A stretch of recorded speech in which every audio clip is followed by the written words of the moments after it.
upate kitu tena, kitu cha Arusha.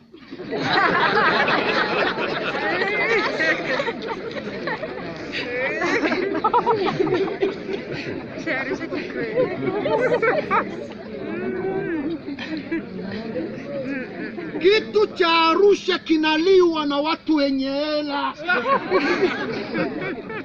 Wanakula watu wenye hela. Kwa sababu kile akisokotwi na gazeti, kinasokotwa na rizila ya kununua dukani, tena maduka makubwa. Wanasokota makushabu hapa bure.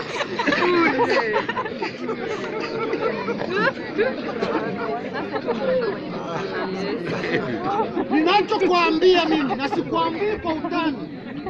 Sikwambii kwa utani, manake ninapozungumza kuna mwingine ameipaki iko mfukoni. Yuko hapa iko mfukoni. Wengine wanakunywa gongo hapa, kanisani hawataki, msikitini hawataki. Wengine wanakula, sijui mnasema banana mbe, wanakula banana ile na kufanya nani. Alafu sasa swala la ibada hutaki. Na kuambia hivi, uwe mtu wa ibada. Haleluya. Amen. Amen. Sasa tukakunje tangu.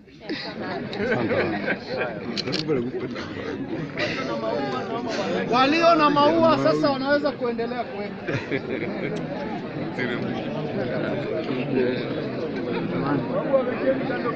Asante mama.